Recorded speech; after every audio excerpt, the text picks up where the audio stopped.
Creed. Cuck Simulator. Don't lie to me. What? I enjoy our little repartee before the rest of the slow old timers get here on Not on Time.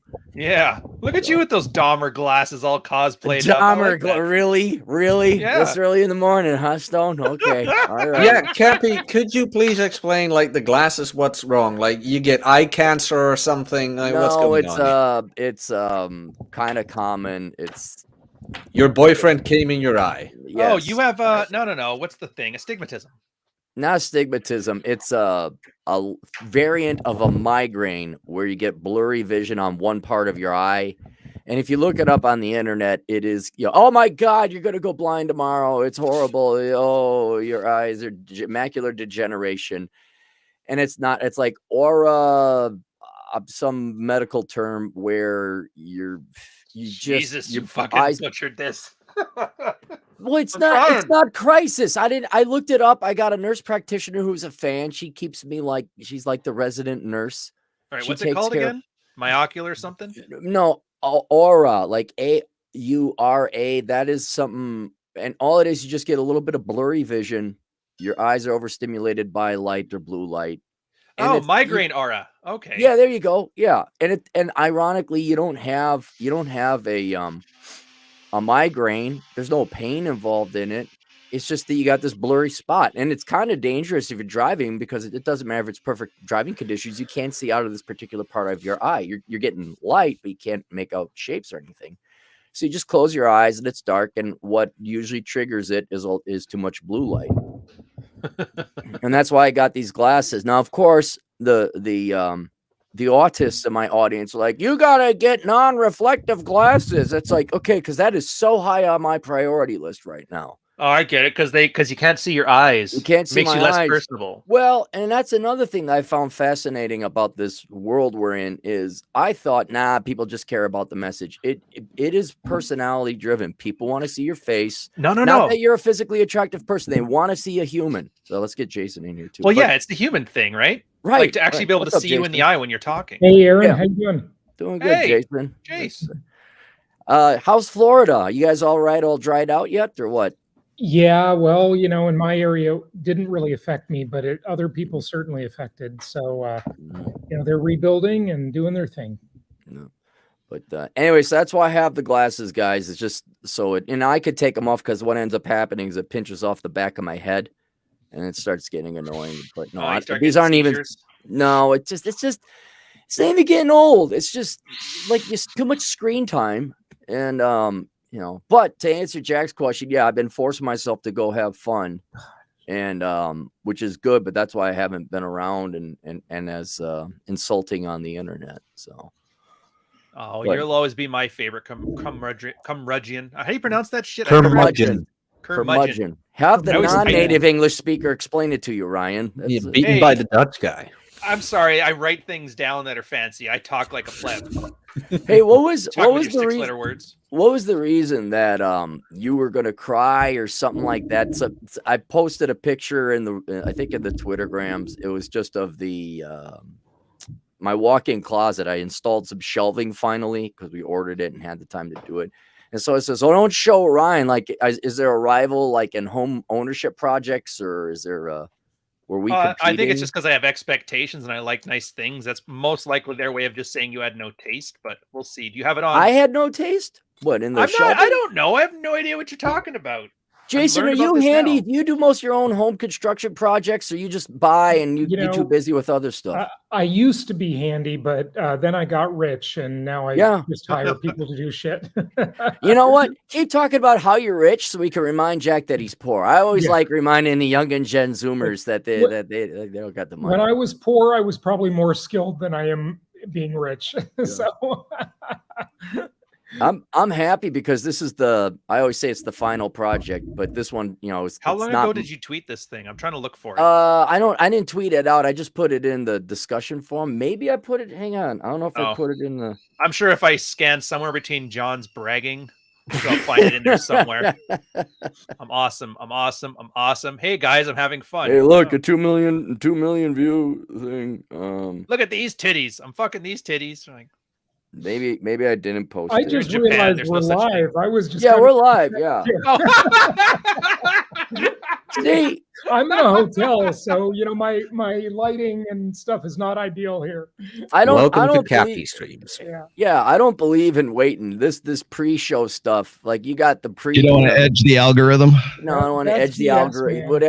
Whatever Sure, tricks you nerds have on this social media, I'm still shocked and amazed I make money on this. I'm happy with that. I'm not going to tweak the variables, but I always figure we All right, go. somebody send me a link to your damn shelf. I want to see why everybody's going to say I'm going to cry over it. Here, all right. Let me Somebody in send the you a chat will give picture. it. No, I'll send it. Don't share it on the internet. Let me Oh, okay, send yeah, a then picture. no, I won't share it. Yeah, but and the GF already started filling it up. But yeah, I put that. Take a look. You should have it now. But So it's what's just my problem supposed to be with this? I don't know. Maybe it wasn't Twitter, but it may be Facebook. Someone said a thing where they're like, "Oh, is Ryan's going to be not necessarily jealous, but I don't know." To be honest, it's actually similar to what I have set up in mine, except for I've got some doors in front of it, so I don't have to look at it all day. Yeah. So and my boxes are white, not gray. Yeah.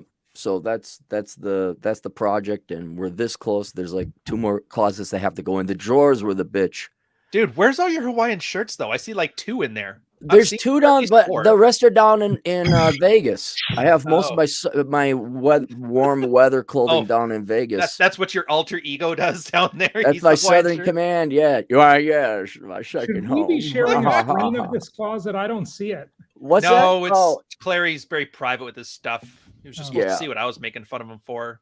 Yeah, it's just he's a not nice in the closet, so No, I'm not in the closet anymore, according to some people. Yeah. Well, we waiting on anyone else? I like to start sharp, but Go for it. Do it, show, man. Okay, we're not expecting Fitch or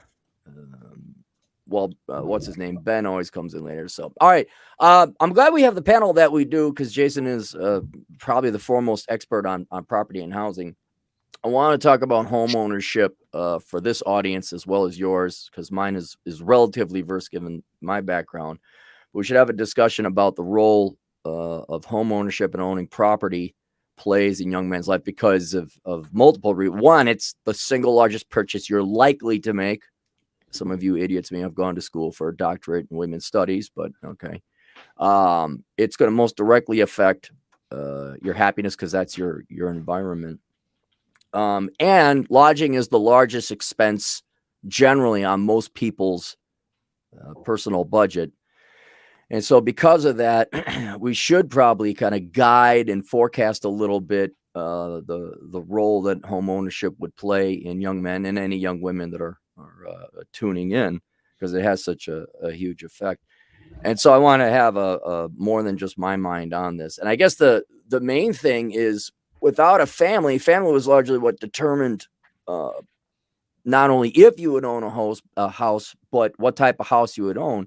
But should men generally be looking at owning property at some point in their lives? And so that I'd like to kind of open it up to that.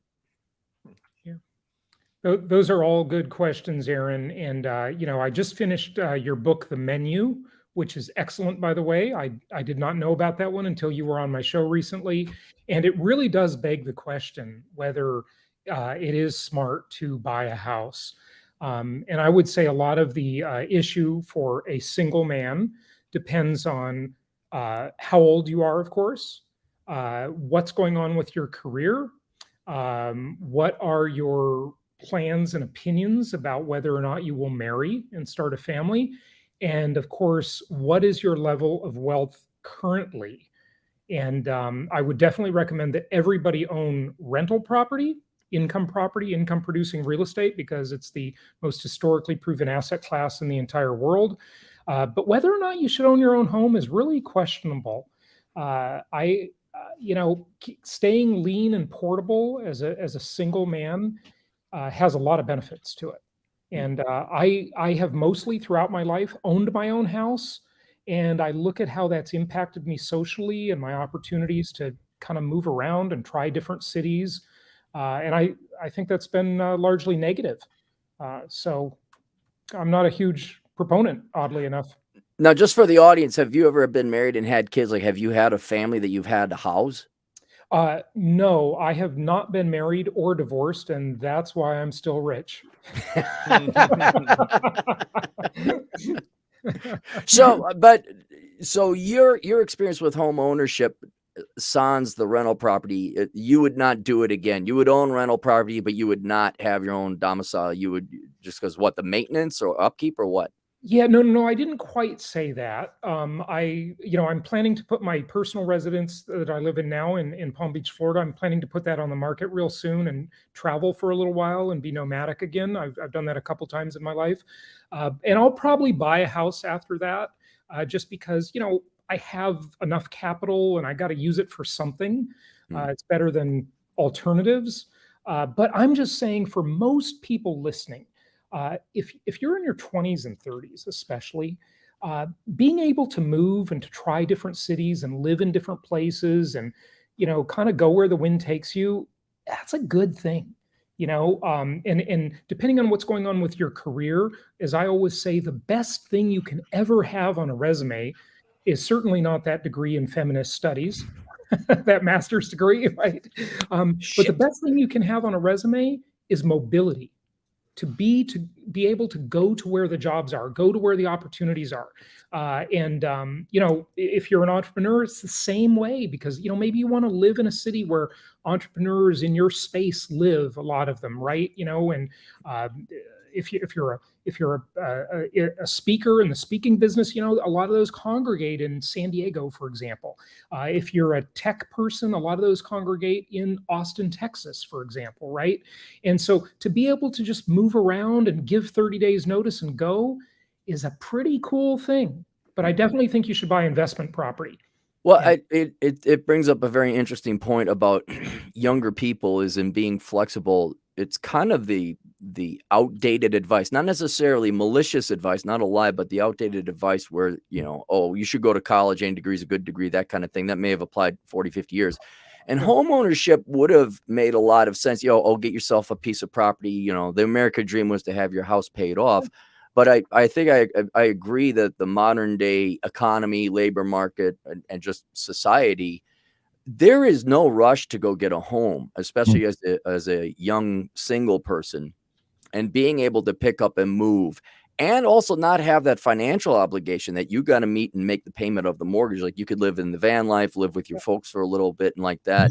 I think the number one asset that people should be pursuing in terms of their overall finances, especially as a younger person, is optimizing their career. And so not so much optimizing, but by what I mean by optimizing is finding what your niche is, what your calling is. I hate to even say that there's a calling, because it kind of sounds like, oh, this is your soulmate, but to find a place of stability, wealth generation, income generation, multiple sources of income. And you don't really think about that, but you do have an arm tied behind your back when you're a homeowner. Yeah. And I think going out and doing that. Rollo, you've kind of had an untraditional path. I mean, how much of this echoes in your mind? Yeah. Jason's 100% right. You'd be a whole lot richer if you didn't have a wife and kids. I think we get that. I think we. Well, but here's the thing: is like when it comes to, like, sorry if my voice sounds bad. I've been sick for the last couple of days.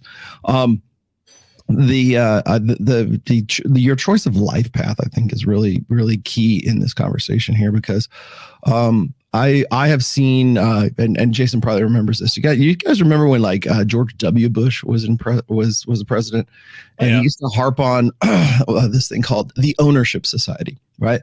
And that's when you could go and get, like, really super cheap. It was like right before The Big Short, it's like you could get, like, no interest loans, or like reverse mortgages, or whatever it was, just all this monkey business that was going on back then. But they sold it to us as the Ownership Society. Everybody in the United States should be, here we are at war, right? Everybody should be able to own a home, and you even had, like, you saw sort of this trickle down effect, or these downstream effects of this, to the point where, like, society was like, well, we deserve a house, or we deserve a home, we deserve this. And it was the dream, the American dream, was to own a house. And it used to be that if you were a married couple, the best investment you could make in your life was to buy a home, right? Because you would get equity and it would be worth more. And it was like really the only major investment people were, you know, expected to like actually make some money off of. And then The Big Short happened and all that went and so suddenly we went from the ownership society to the renter society. And now it's almost expected that people will rent their homes because of exactly what Jason was saying here. And the thing is I think even if you have a family, if you have children, very few people I think really have a, you know, job security, in the sense that like they know what it's going to be this regular constant thing. And really when right around 2010, when the gig economy started up, because I know because I was in it. While it was hot, and now it's really kind of like moved into the hustle economy. But the idea of staying in one place and like sort of putting down roots was like thrown out the window. So we went from this ownership society to this renter society, and you'll even hear like companies like BlackRock or I forget who it was. Is it Klaus? Jason, you know, you will own nothing and you will be happy, right?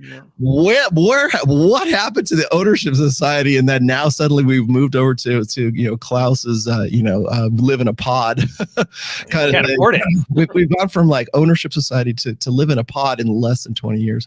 Yeah. And so that ought to tell you like what the sort of the mobility is with economics and everything. And then you've also got to take into effect, I mean, this is of course in my wheelhouse now, is like you have to take into consideration that fewer and fewer people are actually getting married to begin with. So the American dream of like husband and wife buying house and, you know, picket fence and golden retriever or Italian greyhounds in your front yard. You would say Italian greyhounds. Window now. And so, but because we're much more mobile, even if you're not a digital nomad like Jason is, or even I guess Cappy was for a while. Well, I still am. I can leave anytime. Yeah. Well, I mean, but so nobody has job security, so nobody really wants to plant, you know, roots unless they've got some really solid job now. And so in a sense, it almost makes more sense for you to rent your home than it does to buy a home. Now, I just bought this home that I'm in right now where I transfer my studio, but this is my base of operations now. So it's not just my home, it's also my place of work. And I have to, for what I'm doing, I've got to have studios. So it's either in Reno or it's in Vegas right now. And so I'm kind of fluctuating between the two, but I do own this place now. But I had been renting, by the way, from, gosh, since I moved back to Reno, really, in 2013 to right now, 2022.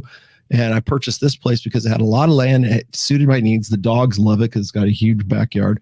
And so it worked out. But you got to remember those effects of having a family and having kids, and you got to think about like where the school is, and it's just like it puts a lot of burden on guys. So let me ask a follow up on that, Roll, because you're the only one who has the closest thing, and you do have the thing approaching a traditional family. Like you've had family, you've had kids.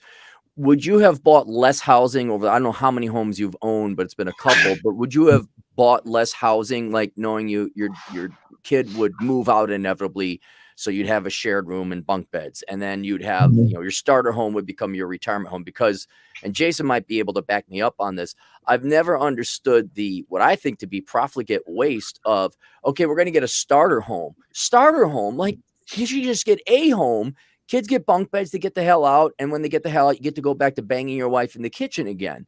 But that apparently was way too old school. So in your opinion, having gone down the traditional path and now your kid's out of the house, would you have gotten by with less housing? Would you have done the same thing? Would you have rented? And you know, in hindsight, now that you're also remotely employed, which is going to be, I think, the trend going forward.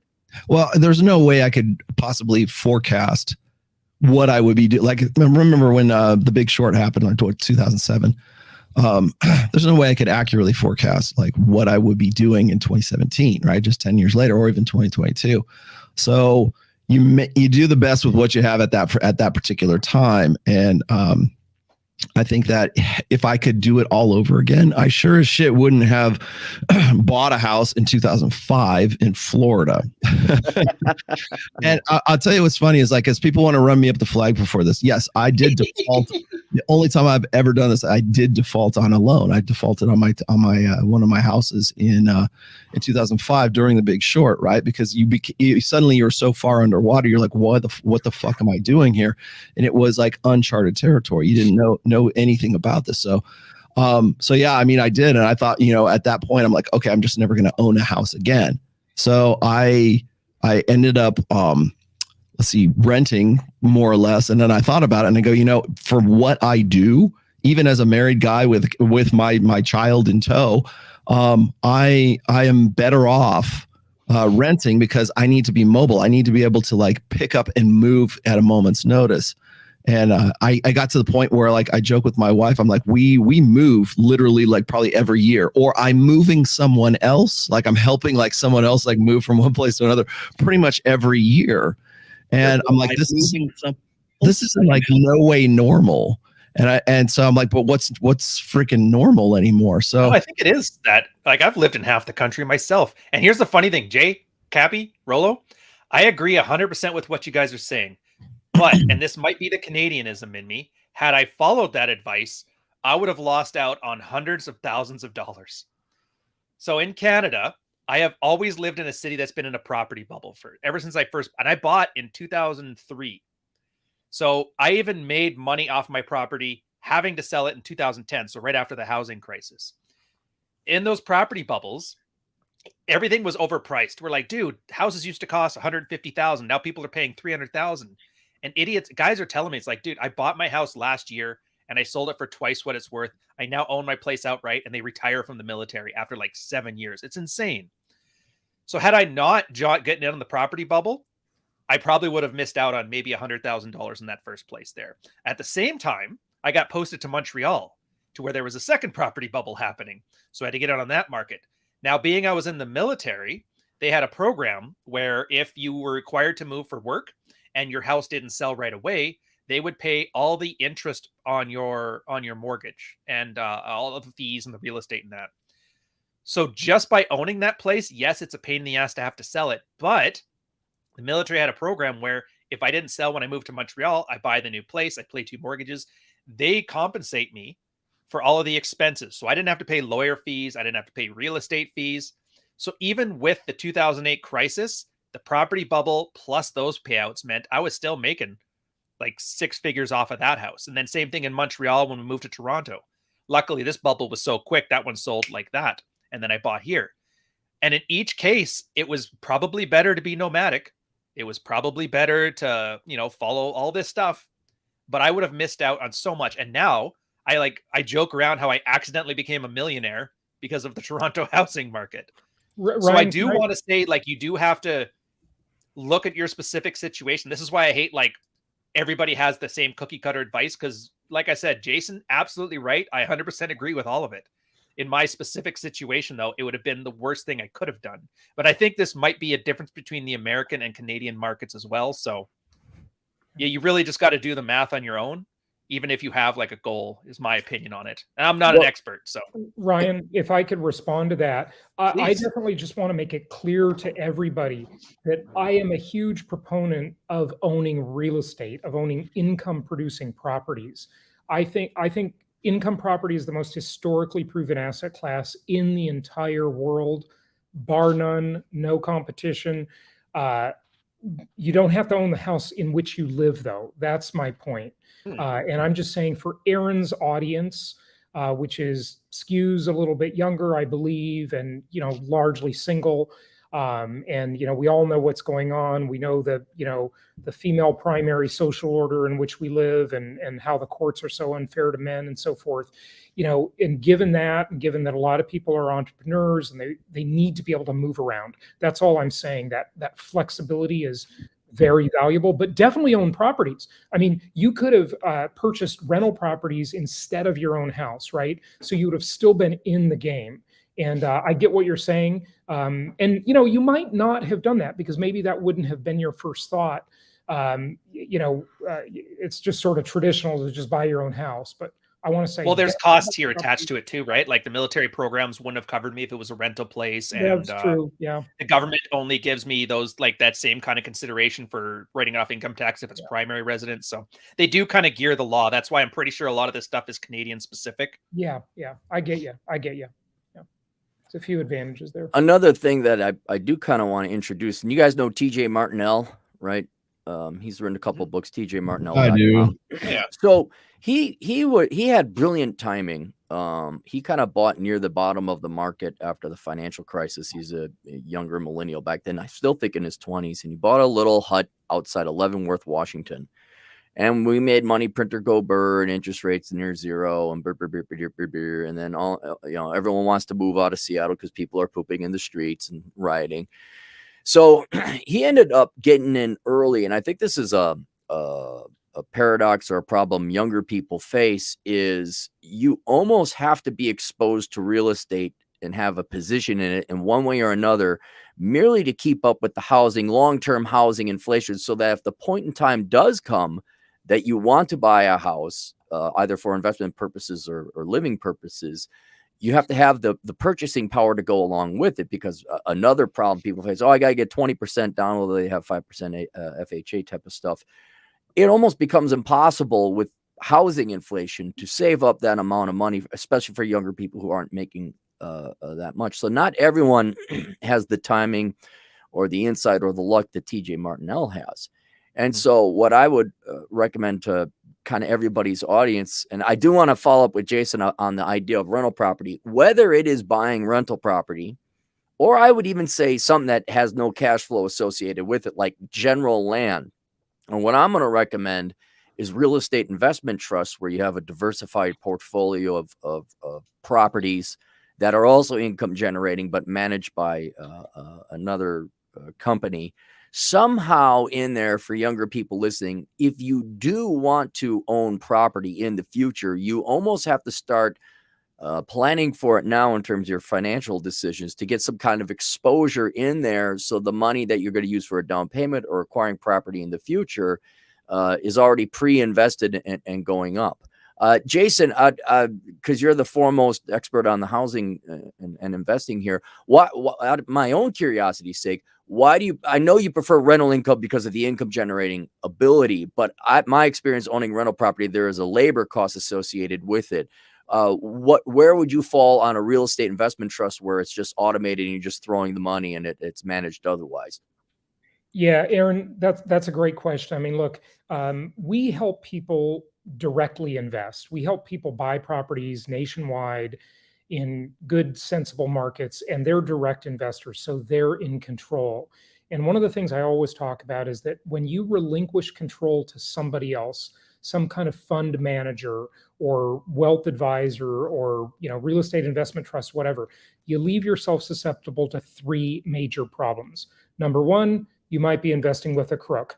We're all familiar with the corruption on Wall Street. Everybody's out for themselves. That's just the way the world works. Okay.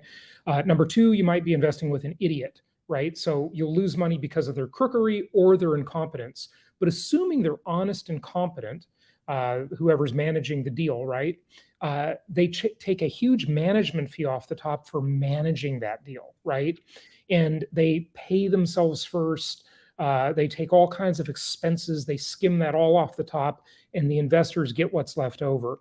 I get that when you are a direct investor and you own the rental property directly, you do have some responsibilities, no question, but it really doesn't take that much time. I mean, I've had a couple thousand tenants by now, and about 600 and something doors myself, you can, there's a system to it. You use software, there's tools, you have an assistant help you depending on how big your portfolio is.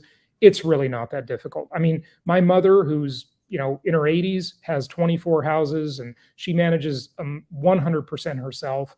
And even that is just a part-time job. Maybe Right. an hour per month per property would be sort of the metric if you don't have an assistant helping you. And not to, I'm not plugging you, I'm just promoting you because it's legit. But you train people. That's your forte, your expertise. You train people how to do that. So if done right, you are obviously pro personally managing your properties and going into rental properties. I'm more hands off, and I'd recommend real estate investment trust. But again, it totally depends on your personal situation as well. You have to have the time to do it. Yep, no question. I'm just saying it doesn't really take that much time. It does take some time. There's definitely responsibility. We always say allow 1 hour per month per property. Okay, so if you have a portfolio of 10 properties, which is going to make you pretty rich, okay, it's 10 hours a month. That's kind of the metric. Yeah. No, I got a buddy who is on, I think, his 12th property now, and he is a millionaire. And cash flowing as well, which I don't mean to really delve into the details of that here. I do want to get Jack's opinion on this, because out of everyone here, Rollo's own property. Jason, you own a lot of property. Ryan, you've been a homeowner and all that. Jack, you're young and pretty representative of I would say our audience. Early 30s, late 20s. You've been lied to your entire life. No one knows what the hell they're doing. You take the red pill, you wake up, and it's sad. I feel really bad for you, Jack, but you have to look up to people like me and Rollo for guidance and advice. And it's like, oh, heaven help your generation. What's the view of home ownership for young men? I mean, is it even on the radar? Are you guys like, it's not a dream? Kind of help us through the insights on that. It's bad. Like lately, there've been popping up more and more articles about people living in their car, things like that. Now, I know that's a thing in the States, but in the Netherlands, that was just unheard of. That truly was just unheard of. But more and more people are, especially like the younger ones, are like starting to live in their car, things like that. A lot of students or people who want to go to college can't find dorm rooms anymore, shit like that. Other than that, like people finding a new home, there's also this thing going on now in the Netherlands with the energy and gas crisis, which is worldwide, of course, but a lot of people can't stay in their own homes anymore. So that's happening. But there's been a housing shortage for a couple of years now. And as of late, it is just getting worse and worse and worse. And I do house hacking right now, but I've been on a waiting list just for renting for over a year or two, maybe even more than that. It's just abysmal right now. And housing prices skyrocketing, things like that. So there's a limited supply. I know there's a housing shortage here because we tinker with interest rates. That's a short version. Are there not enough contractors? Is it a bunch of Zoomers and millennials that are going to go save the world and no one knows how to wire a house? Is there too much government? I mean, why is there such a shortage in the Netherlands? Government incompetency, mostly, in all honesty. If I look at it, mass immigration is a thing as well. Okay. So there's an increase in the number of people. Is government tinkering with rules and regulations about where you can build, how much you can build, that kind of thing? Because it's not that big of a country. No, it is indeed not that big of a country. It plays. And then, of course, you've got the more leftist parties bringing up the people who are homeowners are evil. Okay. Dialogue again. So, yeah, that's kind of what's happening now. And I need to research a bit more on the whole what they're doing with the regulations on building houses, because I read this morning that the plan is they want to build 900,000 new homes by 2030. All right. So they'll probably be pods and you need to live in them and then eat the bugs, but who knows? At least people have got a roof over their head. I remember going to Europe and seeing it and noticing how small the new housing was, where I'm like, this is just an apartment. I don't even, I was like, no, I'm being spoiled in the United States. Sociologically speaking, though, what's the viewpoint of young men over? I mean, is family even? I know family for obvious reasons is not, but is that even thought of by young men out there? Are people just like, that is such a joke. That's such a faraway thing to own my own home and have a family. You're just looking for lodging, whether it's rent or ownership. Well, from people I know, like owning a home is more on the table than getting a family. I'll tell you that much. But that might be I might be referencing some author I know who wrote a book about numbers and shit like that. And he How- was white. Yeah, some He straight nailed white it. That evil book is male. so good. Yeah. Yep. But all right, so You but think he's an elf too? but there's no. I would also say because of European reasons and economic reasons, on top of the family reasons, it's not even like. When have you looked for homes? Do you know anyone your age looking for? Like, does Watson talk about home ownership? Has that ever yeah. even been discussed? Yeah. Oh, It absolutely. has. And another friend of mine, although this is a bit of a different situation. So a friend of mine just bought a house, but he bought it off his dad. So Mhm. yeah, it's like that's the way you buy a home these days. It better be in the family. And then another associate of mine, he bought a house like 2 to 3 years ago, and that has already skyrocketed in value. But also, he had to wait. How long had he been waiting? 5 to 6 years, something like that, before he could finally actually purchase one. So, yeah, that's kind of the situation here. Like, it's possible, but you're gonna have to wait a goddamn long time. And especially now with the housing market, like prices are skyrocketing. Although, no, I'm lying. So prices have been going down a bit, Yeah. but it's still abysmally high compared to like what it was a couple of years ago. And with the family thing, well, in all honesty, like as we all know, most guys are a bit naive when it comes to that. It's like they want to, they would love to, and things like that, but where are you going to find one? Because I am noticing a bit more awareness in guys about the current situation of dating, where it's like, yeah, you find a girl and she starts talking about all the parties she goes to, and I don't know why, but I'm just getting weird vibes off of her. Like they can't put into words what they're feeling. It's like, yeah, mate, you really want me to tell you? It's like, Well, she's got too much experience.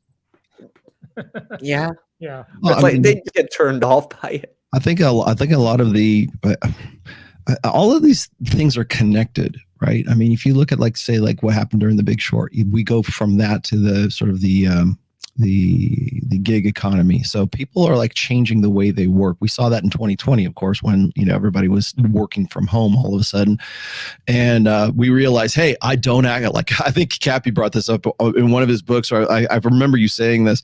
Everybody suddenly realized how unnecessary it was to like take that damn commute every morning to get into the office, and so now I think we're sort of rearranging the way that we think about like work. I mean, we're talking about hybrid work situation. No, it's not hybrid work. It's just like people figured out that they don't have to make that damn commute anymore because it's just as easy to sit there in front of their computer and get the same work done. And I think that we're sort of rethinking the way that we do work. We're rethinking the way we do marriage, family, everything else. So like right now, I get this all the time. It's like, how do we bring men and women back together again? It's like I always say, hey, we're better together than we are apart, right? We're innate and natural complements. Yes, we are. Great. Awesome. How are we going to do that? Well, in the 21st century, we're going to do it a whole lot different than we did in the 20th century. Excuse me. And so when you look at like what happened between, let's say the years of the decades, let's just say from like 2000 to 2010 and then 2010 to 2020, that's a real rapid change for people to sort of like rethink the way that they're going to do life. Nobody's going to like the 1950s nuclear family has been a pipe dream really, I think, since the mid 90s. We just didn't realize it back then. But for what Jack is saying, whenever I'm talking to like young ladies who are like say in Robert Kiyosaki's group, or even not even him, just like I just in general, I have them tell me, hey Rollo, how do I find a man? I'm 36 years old, and I did everything that society told me to do. I've got my job, I've got my career, I've got my business, I've got my education. I'm an independent woman, and I'm very. And she's got her cat too. I'm very intelligent, and but now it's the Tommy Lahren gambit, right? It's like all these guys who are like 36 and 38 who should be marrying like me at 32 or 30, whatever, they only want the thoughts at 24, 25. It's like, yeah, because now they're in a position of sexual selectivity. And again, that's kind of a new dynamic for like just certainly Western societies right now. So yeah, women get really frustrated with that. But how does all of that, like everything that I've been talking about, really what Ryan and John and everybody in part of Rule Zero, anyone in the red pill has been talking about, how does that intersectional dynamics, how does that affect the housing market? How does that affect the marriage market? Because if people aren't getting married, they ain't getting together to go live in a house together. They're not buying a house. Single people tend not to buy homes unless they're going to use them as like investment properties or revenue properties. They're not going to get invested. So it's almost like when they used to, what do they call like gay couples? Is they're like is it a double income, no kids, dinks? Oh, dinks. Dinks, yeah. Dinks and dildos. They call that Ryan Stone, right? But the reason why I know this because I've worked in marketing for so long is that's a really lucrative marketing opportunity, because that demographic of people have a lot of disposable income. So how do we cater to them? You want to know why in June everything is a rainbow freaking icon on your iPad or whatever else? That's why, because And they want October to has a align themselves with that. But here we are now in 2022, and honestly, you have single heterosexual people who are dinks. I mean, that you don't have to be gay to be a dink, right? And so now we're trying to sort of figure these things out. So it's not only is it a social dynamic, but it's also like sort of an economic dynamic. And how does that affect the housing market? How does that affect people actually, the ownership society? How does that affect like people going, you know what, I don't want to buy a home because I'm not married and I don't have any prospects to get married. I don't know when I'm going to have kids. So screw it. I'm just going to rent until I find somebody. And then maybe we'll have the American dream, which never really comes anymore. So Well, do you and guys not Rolly- have the same problem we have with like Chinese money offshoring, like a way of getting it out of the Chinese economy? They in put it local into Canadian real markets estate. like in Seattle, yeah, a little bit in localized markets, but not that much. Oh, Oh, dude, the Netherlands Vancouver is fixed that. bad. There is so much of it happening that they don't have the population for social services. They have to close down like schools in like major downtown areas because it's all just empty real estate parking money to keep it away from the communists. So Canada still sucks in other news. In the big cities, yeah. But to go off of what Rolo says, because I think this is one of the main things I want to point out, is traditionally housing was meant to house and be kind of a incubation physical place for families. That's where you're supposed to raise families. And now that you no longer have families forming, unless you were going to go ahead and invest the like a rental property like Jason does, the nature of housing has changed from that where, okay, I'm planting roots, I'm making an investment, here's why I'll raise my home. Now it's really more of survival. I don't mean like in a post-apocalyptic shit hits the fan type of environment. I'm just saying for the average single person, male or female, now it's like, I just need lodging. And unless you're going to be an investor like Jason, that has changed the type of housing that best suits single people or double income, because people without family. So what type of housing, I know it's going to be contingent upon where you are in life, how old you are, your career and all that other stuff. But given marriages at minimum, families are off the table for half the population. You can now work remotely. There is no 35 years you get your golden watch, reliable employment. How does this translate into the type of housing we should have young men and any women that get their heads out of ass to listen to this show enough? What type of housing should they kind of be looking towards purchasing and having it being part of their financial planning? Log cabins. Log cabins. Well, no, someplace you can make as a business. It's like Tiny Rolo with his studio. homes. So he doesn't have like a place that loses money. Like he doesn't have to worry about whether the markets do well or not because he makes his money from Rolo Tomasi and the Rational Mail from here. So it's now an income generating property. It's the same as like, remember dual income where you used to have like apartments up top and below would be like the shop fronts and that. Mixed use. Yeah. Mixed use. Yeah. Essentially you're turning your place into your own economic unit. Okay, hang on. I gotta. Do I have to ban people here now? No, it's all right. I mean, I already banned one. You already Jack's on the ball. That's fine. You just got All right, like Jack, this have you draws got- out, especially conversations like this really draw out like trolls. Well, it's not even the Everybody knows trolls. something about something. They're going to say it's a communist plot. That's why. Whatever. You just get to the part where you tell us it's all the elves. Okay, just skip all that crap. And wait, so Wait, we the can elves? ban I'm you. just trying to block different Whatever people. happened to blaming feminists? Why are we on the commies again?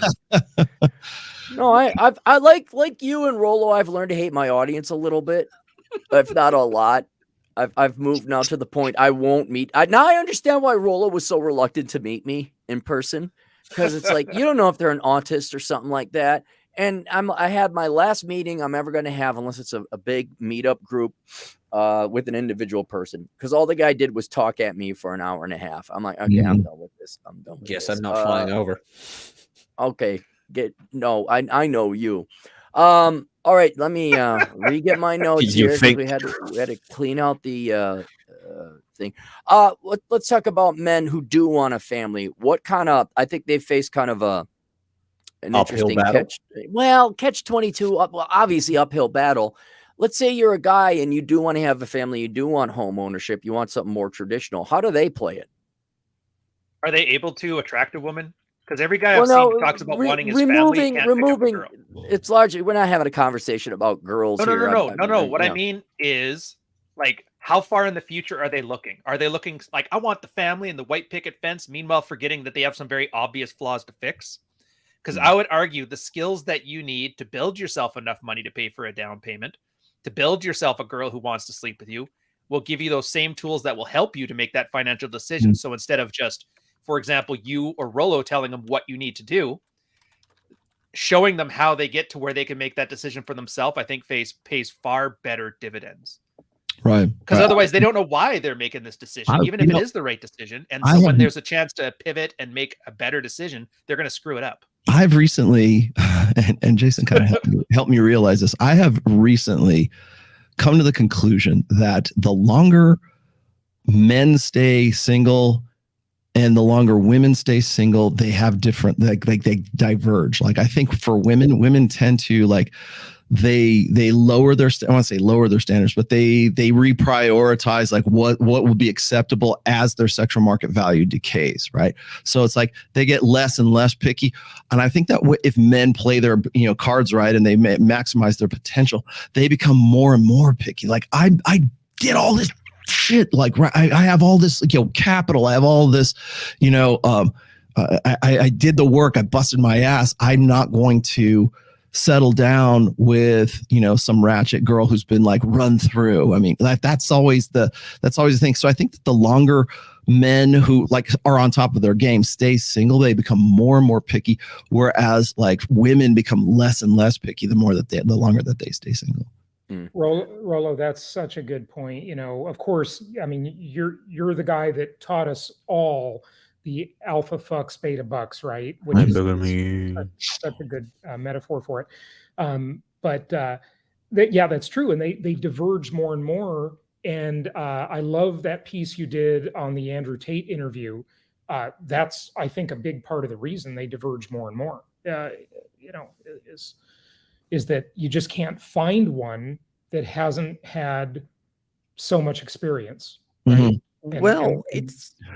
It's not only the experience, it's also a bit of, how do I phrase that? Investment. No, not per se that, but it's, so let me phrase it like this. We have a manosphere where we teach guys to like be social and like, this is how you interact with people. This is, a bit of social dynamics. Sorry about that. And then you go on a date and it's like, you can have a more decent conversation with a wall. It's like, okay, so happy times with a consumer, sort of say. It's like they don't really have their own thought or whatever. It's like, they watch the news, they binge watch the thing on Netflix that's been recommended, but to have an actual genuine conversation about things, and I know this sounds very gay, apologies, like, is she hot? Okay, we got that part. Yes, she's hot. But then, like, you got that thing, and it's like, try to have a conversation or whatever. but you're finding out that you're the one who needs to drag everything to get something out of it. You know what I'm Yeah. saying? Mhm. It's Yeah, like, it's that. Well, honestly, Jack, and I know your example's not the best version of this, but it's kind of apologies. guys need their girl to be their everything, which they're not designed for that. They're designed to be their girls. And so because we don't have guy friends anymore, we don't have like the Shriners clubs because they let women into it. Now there's no guy spaces. So before you used to have like a priest, you could talk about this stuff, a dad and brothers, you could talk about relationships, drinking buddies you could go out with, maybe get your I want to do good for the community. You're part of the Shriners. All those places are gone. And I notice increasingly guys are putting all of those roles onto a wee little girl that just watches the Dahmer documentary and just wants to be lighthearted and fun. So I find for this, a lot of guys end up building these unrealistic expectations because it's a role. Not only does a girl not want it, but she's not capable of it. And you lose the part of her that creates that sexual attraction that builds the polarity, as Rollo calls it, by trying to make her your everything. And if anything, I find it builds a lot of resentment in relationships. Like you've heard the story of the girls that think of their husbands like dependents, right? Or what does Rich Cooper always say? If you treat her like a celebrity, she treats you like a fan. Yep. Yeah. So I don't know. I how that lays into the housing market, I can't really say. I'm hoping somebody has something eloquent they can add on to my ramblings here. No, but I know what you mean, Ryan. Let me just, I'll add this because I think Rollo was onto something. It's largely going to be older men. By older, I mean 30 plus. Because if you guys do what's right, you do what you were told and you follow the advice, more modern advice, not what your boomer parents told you, which is horrible advice, but you did pay for your house. You did buy property early. You paid it off early, or you leveraged it into rental property. You have your engineering degree. You have your career in your profession. What that is work. That is the galvanization process from being a young adult, an 18-year-old adult child, to a self-supporting, and what I forecast will be an increasing amount of very successful men and women. And so you go through this hard process of studying for engineering, not going to the parties. You do this, you work, you pay off, you have fiscal responsibility. You are a responsible adult. And then as you get older, because women are, frankly, I'll be perfect, you're not held to the real world because men will bail you out because they want to get laid. It's just true. And so you got life on easy mode. Obviously, you have all the major institutions in Western civilization giving women preferential treatment, putting it on easy mode. And where that might be good on paper for girls to get a career in a profession and maybe make more money, that does not make them responsible. It just perpetuates childhood where you have a constant bailout and a helping hand and a daddy, Warbucks in a sense, to assist everything with you. So then when guys all of a sudden, you start becoming that silver-haired devil. Maybe not even silver-haired, you're just a solid 35, 36-year-old guy who put in the work and is acutely aware because they had no support. They had no sugar daddy. They had no daddy Warbucks. You know what a budget is. And I always get a kick out of people who were shocked that I charge my girlfriend rent. It's like, no, I'm not giving free housing. I'm not doing that. And so what ends up happening is, like Rollo said, you get further and further away. Who's the real top G? Right. They think they're amazing. And here's this guy. And yes, men at that point start to develop self-respect unless the pussy is so good and they're so desperate. But these guys are like, whoa, wait. I am maybe not a multimillionaire or something, but I have $1 million in the bank. I have a lot of clients like this. I'm 35, 36. I got $1 million in the bank, or at least net worth. I have my condo paid off. I'm an engineer making $250,000 a year. And these girls come in with other men's kids, not to go back to the single mom trope, but you see it. And she has debt and she doesn't have her own place. She has crap in her car. So yes, men do become more picky if you've gone through that trials and tribulations of becoming a man, owning your own home. And that have standards, heaven forbid. Right. Your standards, if for any other reason, you know what it takes to survive. And now introducing a woman into your life is, you immediately assess that, perhaps even have the vision to see that it's a financial risk, if not a legal risk, to bring women in. And as Roel said, as time goes on, this further splits men and women apart. So it then does have an effect on the type of housing you have. Well, what's the problem then? It sounds good. You're having higher standards. You're more selective. And so you go longer without a girl you want to settle down with. Like, that's what I did. I don't see a problem with it. that's kind of what I meant with like, so Ryan, you're right. There are guys who are looking for a guy friend in their girl. That's not precisely what I meant, but it's like you talk to them and you bring like your success to the table, and then you talk to them and you find out they went the route that they were told, where it's like, yeah, I have the student debt, but you know what? I have a career right now. Yeah, in what? Like some useless garbage trope or area. What they also bring is indeed what all of that cost. And then it's like, do I really want to invest in this? Do I really want to like even find out if she is the girl I could have even a semi good time with or whatever when she has all this baggage? And not even talking about the kids or whatever. Yeah, well, you got standards now. Here's the thing. You got that 100,000 in debt. You got the great job in banking. Well, once you pay off the debt, we'll talk about moving in. Imagine that. Imagine telling that to a girl and how mad they get. They get very mad. I'll just let you know. They do get mad. But here's the point, right? They're filtering themselves out for you. And everybody, I don't know what it is, but when it comes to rejecting a girl, everybody has this visceral reaction against it. Like even us, when we're talking, it's about how do I get girls to change so I don't have to reject them for being useless? And I would say, fuck them. Yeah, they are. Dude, out of all the girls I've slept with over my whole life, I can think of maybe two. One that I got into a relationship with, one I could see like, yeah, maybe I could have been her if it wasn't this one. That's it. So the odds, and that was like in the 2000s. The game has changed, bro. I'm sure girls are much worse at it now.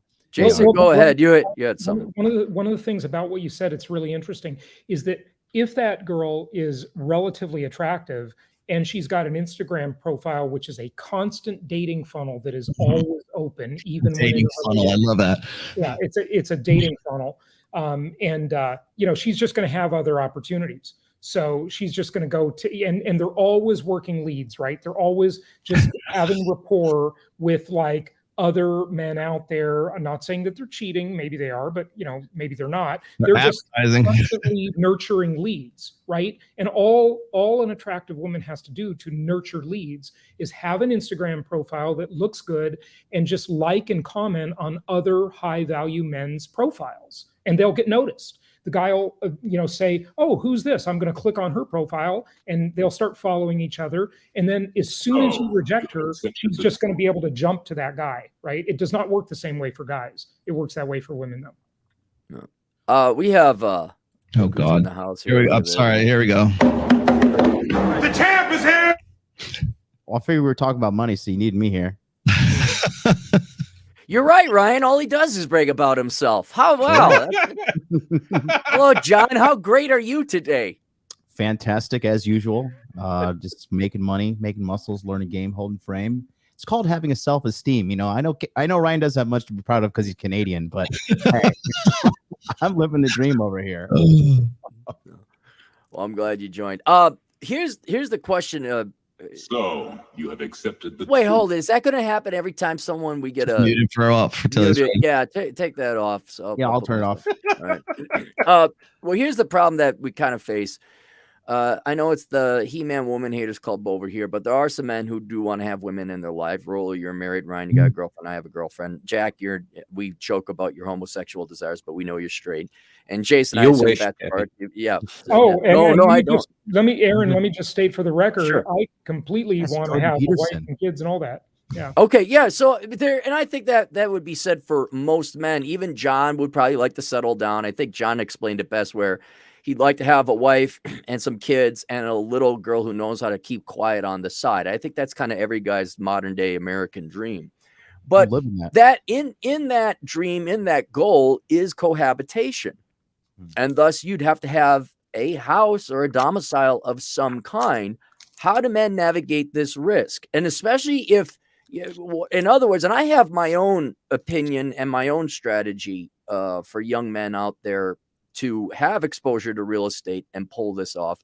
I'm kind of curious as to what you guys would say. Okay, well, how do you get exposure to real estate that still is flexible with your career, adjusting for your pursuits and remote work and being able to pursue economic opportunities, but then also be able that if you find the right girl, you find your unicorn, that you could go ahead and have a home that could support a family and then could also serve maybe perhaps as your retirement home. Any ideas on how to thread that needle?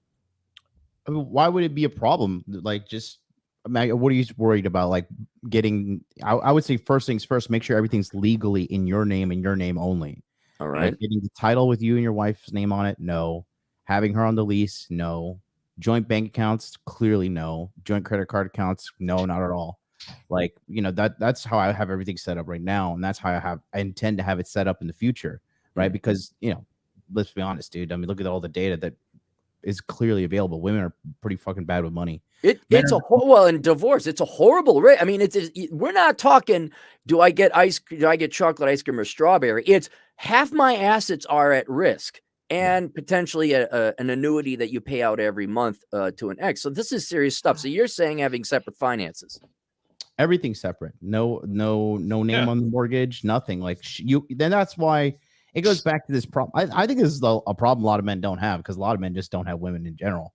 Correct. But if you are going to go down that path, I got to say, guys, like, the more I do coaching, the more I realize just how the average dude is just, like, at a default, just completely fucked. Like, these guys are not going to figure it out. But we're exceptional. We figured it out, and it seems like common sense to us. Like, when you and Rollo came to my lectures, when I was teaching all these guys, what you guys believe to be common sense, it's common sense for you. It's not common sense for the average guy. But yeah, man, I mean, the deck is stacked against these people, and I think why do you believe home ownership is so important, Cappy? Aren't you like vehemently against property taxes? No. It's the only reason, because what we're facing, every young man faces. Admittedly, the average person is not going to put the effort and the work in, but a problem every person faces, men in particular, is you have to live somewhere. Real estate or lodging is your number one expense. Also, I'd say, especially today, real estate should play a role in your overall investment portfolio. Whether you're living in it or not, real estate is an asset class that should be owned, just like cryptocurrency, precious metals, not to mention, your boring old 401k retirement plan. So there has to be some kind of investment made into real estate, which also has the upside potential of lodging you. And then also, as Jason points out, providing rental income.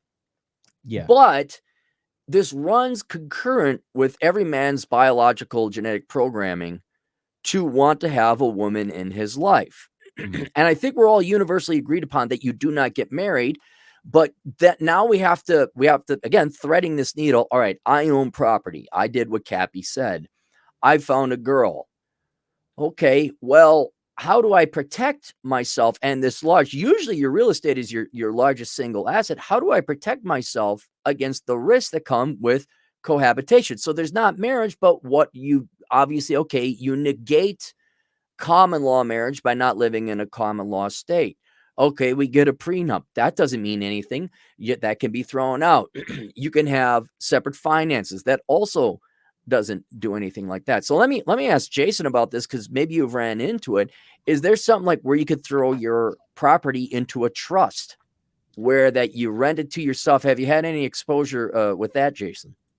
That's a great question, Aaron, and those are some good points. Obviously, I'm not an attorney and I can't give legal advice, but yeah, there are things you can do. And, of course, consider what state you live in or what country, what jurisdiction, because whether you're in a community property state or not, that's an issue.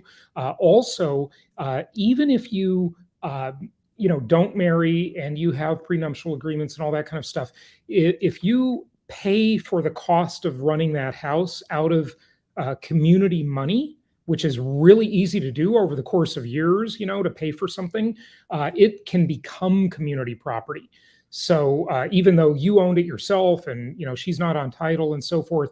So these are very complicated issues. We know that the courts are 100% in favor of women and 100% against men. So it's a high risk activity. And it's so sad because, I always just wanted to get married and have kids and do the normal thing that, seems completely natural, right? But the system is just so stacked against us.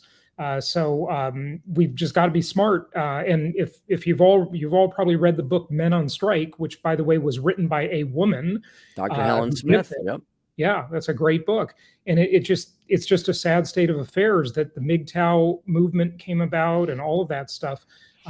This is the backlash against radical feminism. It's the backlash against all of this this whole system. And it's an unfortunate state of affairs. It's bad for society. It's not a good thing. It's Jason, what I not love good of that we even have to have this conversation. You know, it is sad, but I get a kick out of it because you're like, all I wanted was a family and kids, and all I got is this lousy money, and you're like Woody Harrelson crying and wiping away his tears with $100 bills. Fair enough. You're right. But no, you are right, because at the end we're all going to die. And I've even forecasted it that there's a generation of bachelors who's going to have multiple trillions of dollars of estates that are going to go to like probably nieces or nephews or something like that. And yeah, it would be nice to have, because that's what guys generally want.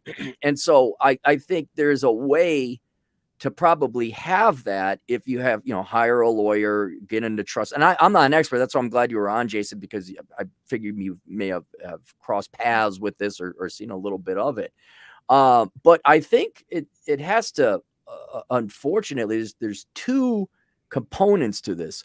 One, what do you do in the meantime until you find your unicorn, assuming that sometime down the road? And then what do you do with your property estate once you do get married? And the best I've come up with, especially for young people, let's take Jack as an example. Let's say a young 30-something, late 20-something man. Okay, you've saved up a little bit of money. Now I want to go and get into property. Well, there's no reason for you to buy a McMansion. Can we all agree on that the McMansion is probably the dumbest freaking idea right now for every single person? Except if you want to have parties and live a big lifestyle, the McMansion can be handy for parties. And you can probably for rent your social life. Yeah, you can rent an Airbnb and trash it. Yeah, that's what I'm thinking. But let's say, okay, so house parties. Ask me how I know. So you should probably have some property, and then down the road, have it be flexible enough that you could end up having a home with a wife on it. Now, I'm not an expert on the trust, but what I've been recommending is that this is why it's so important that people do reconnaissance, is that you go out and find out where you want to live. A lot of these guys are juggling this decision. I got a career, they want me to move here, but I really want to live in Texas. And what I've been recommending for a while now is that you have to. The number one thing of figuring out what type of house you get is to figure out where you want it to be. And that's sometimes a years-long process. So figure out where you want to live and then buy the land in the area, multiple acres, which you should be able to afford, or at least, it's not a home. The land is probably the cheapest part, depending on how big the house is. And then at some point in time, you would actually put some kind of structure or living quarters on there. Until the point in time that you get married, you just need lodging. So, and I think we kind of see this in the rise of popularity of van life.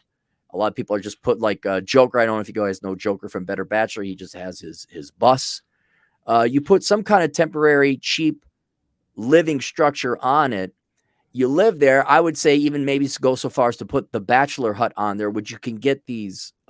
Home Depot has these sheds that could be converted into living quarters, like a 1-bedroom house. You drill a well, you get your solar panels, whatever it is, and there you go. Now you got your home that you can live in. And if a girl happens to come along and prove herself, now you have the acreage that you could parcel off and build a slightly larger home, not a McMansion, a slightly larger home. And you could have it do that. Now, I don't have the knowledge on the legal protections of that, but as far as I've come across, and my thinking takes me, that's about the best that a young man can do right now. Otherwise, I would think, Ryan, I'd be curious about your opinions on this, about having a condo or some kind of small, you're aiming just for living quarters until you build up the equity to maybe actually go build an actual family home. That sound practical enough to you guys? Yeah, honestly, condo is the way to go. Look, I don't like working that extra work that I spend in my backyard at a house. I would much rather spend that enjoying my life, or if you want to build a family, whatever. Condos can come pretty big. There's 2-bedroom ones. You can have kids living there. Everything is walking distance. You're healthier. You don't have to drive like you're in the suburbs. If you're going rural, yeah, grab a house then, because the land is dirt cheap. But I just find it's all about, really have to design your life around what is it you're trying to do. In my case, I'm doing the big personality stuff in Toronto. It's a good place to be if you're doing social media work. My girl, she works corporate. She earns good money. She has to do it here too. So this living is perfect for us. If we decided to retire and get off the grid, we're not moving to a McMansion in the suburbs. We're moving somewhere rural, doing the stuff like you said there. But even then, I find the problem with owning bigger, like a bigger house means you have to fill it with more shit. And then you buy things you otherwise wouldn't need. So you really got to like find out what you want out of life. And I think you have to go without to learn what's important. And you'll find it's a lot less than you think. You do start accumulating a lot of shit when you move into a larger place by default. I hate that. Yeah. And that's the one thing that was nice about like Rolo talking about being nomadic is that when you're moving every year, you don't bring a lot of dumb shit with you. So it makes you very efficient with what you actually like and need in life. I will say this, though. I had some points in the chat for guys. If you're all worried about the divorce rate thing. So when my girl first moved in with me, when I was living in Vancouver Island, it was my place. You aren't paying rent. And everybody's like, why aren't you making her pay half? I'm like, no, she can pay everything else. But I don't want any legal financial trail to show she put $1 towards this mortgage. You know, worst case scenario. Worked out great. She paid all the bills. She paid the food, whatever. When we moved together to our place in Montreal, she puts in half. And you can always have those. I know there's a lot of guys have those conversations. Well, you're earning 50% more than her, so you should pay. No. It's half. If you guys can't afford something at half, then you downgrade your lifestyle expectations. Don't I'm so proud of you, Ryan. I'm so highly impressed right now. I never thought I'd be this impressed. Yeah, and it's great because like my girl was great about this, but there's a lot of girls that aren't. And so when they have to understand that, I have to pay half for this lifestyle, then you can find out who they really are. And the good ones will be like, you know what? I love you enough. I would rather live in 1,000 square foot condo than a 2,000 square foot place because that's all I can afford. And you're like, that's awesome. There. You're preaching. Yeah, that's how do you put it, Rolo? Broken glass will follow an alpha male to the ends of the earth, whatever. Oh yeah. I mean, Jeff, from genuine desire perspective, I have I got a question for. Why not use it? Oh, sorry. Last point, and I'll hand it off to you here. Divorce rape and losing half your shit ain't so bad if you only paid for half of it. And I'll leave you with that thought. I got a question for Jay, because like right now, as I was saying before, we've kind of like transitioned from the ownership society to the renters society. And we see that, I think, in the housing market. And a lot of that, I think, is the result of a societal shift, right? I quote this often enough that I think maybe I'll just re-quote it again. I know Cappy's quoted this several times. And it seems like everybody and their mother just has decided to make some YouTube short about it. But back in 2018, Morgan Stanley had a very comprehensive blog post called "The Rise of the She Economy," and I think they did some sort of YouTube series about it as well. And then, of course, by the way, there's other data in that. It's not just the one I'm about to quote, which of course is the one everybody else quotes. Is that by 2030, women between the ages of 25 and 44, which is the prime working demographic, was it 42%? I got it now. 42% of women by 2030 will be single and childless in that demographic. So if Morgan Stanley was forecasting this back in 2018, where are we at with it right now with respect to the housing market? Because I think it's probably no great secret that a lot of people are buying up houses. That the housing market is still, at least here in Reno, still pretty hot. And they are still building a lot of new homes out here.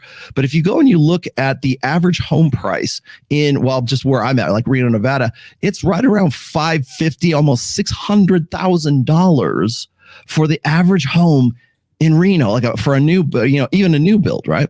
And then you go and you look at the average income for a couple and or a single person. Like even if you're a couple, you're making just under $60,000.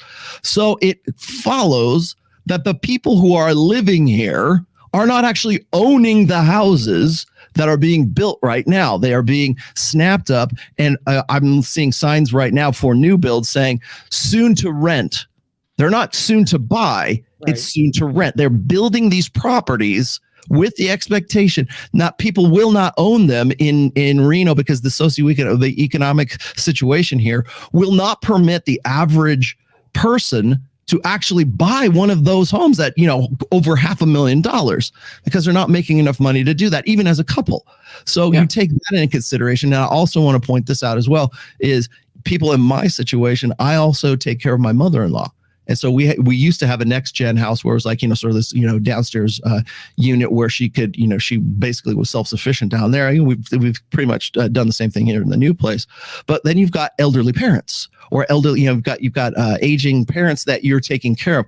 It's in some cases, in most cases, it's cheaper to put your aging parents in your house than it is to put them in assisted living because it's bloody expensive. Ask me how I know. Everywhere else in the world. Yeah. Well, I'm just saying, right here now is so. My question for Jason is like, do you we see BlackRock? Is it BlackRock? That's BlackRock, right? So the rise in this, Jay, do you see a connection between the social situation in industrialized Western nations, where we're this transition to a renter society? Do you think that is, or in some way, do you think that is like related to the fact that men and women are simply not coming together and forming families anymore? Yeah, no, Rollo, you made some great points there, and there are a lot of layers that we can peel back on this onion. Certainly the build to rent trend is a giant trend around the country. You talked about the income in Reno versus the house prices. You're definitely right on about that. However, the one thing you didn't say is that a lot of people are just simply trading equities, right? Mm-hmm. It doesn't matter what their income is as much because they're just trading the equity from one house to another house, right? And so they come in with large chunks of equity to put down on those properties because they sold another property, and maybe it was even in California. So they're not really buying based on income to price ratios as much as one might think. And then, of course, the American Homes for Rent, Invitation Homes, the BlackRock, all the corporate buyers are turning this into a renter society. But interestingly, I have maintained for about 12 years now that we shouldn't have such a high homeownership rate.